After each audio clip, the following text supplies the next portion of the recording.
It's Mark Kirstein with Coastal Cybersecurity, and I'm going to take advantage of Cybersecurity Awareness Month to focus in on a particular issue.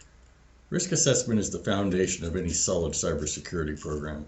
It allows me to start with a scorecard to understand where I start from, what my risks are, where my gaps are, and make solid decisions about how I allocate my resources to protect my business.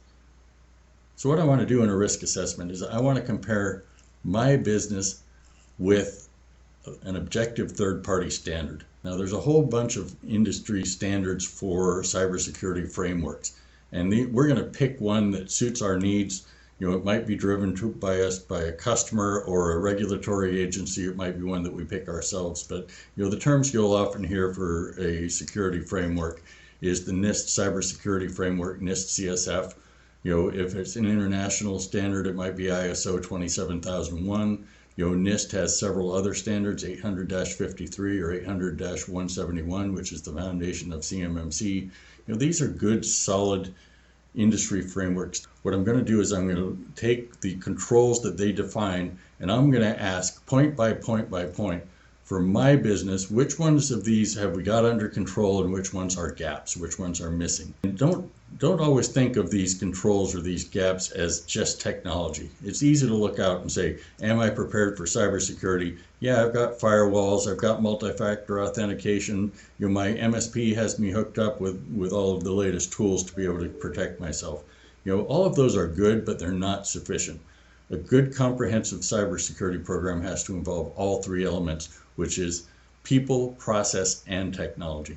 Now, people are actually your biggest vulnerability, and we use process to make sure that the people and the technology come together and minimize the risks of mistakes, minimize the risks of doing things ad hoc, but rather we've got a system and a process that guides us how to implement the security protocols across each part of our business that might expose us to a risk.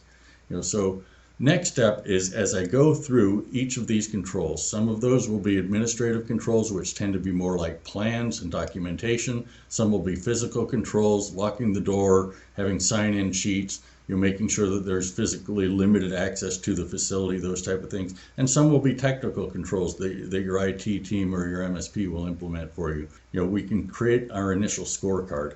And then once we have that scorecard, we can look at where those gaps are and make a determination of what is the level of risk against each one of these. And if I have an estimate or some type of an indication of what my investment level will be to remediate or get by those risks and take that gap out of the picture, then I can make good quality decisions based on ROI to protect my business.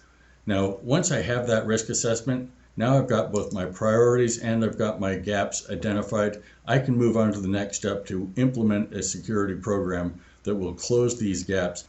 With that in place, I've got a foundation. I can make good decisions based on ROI, and I can proceed to implement a cybersecurity program to protect my business and my shareholders and stakeholders from the uncertainties of a very dangerous world out there. Thank you for joining me. Until next time, it's Mark Kirstein at Coastal Cybersecurity.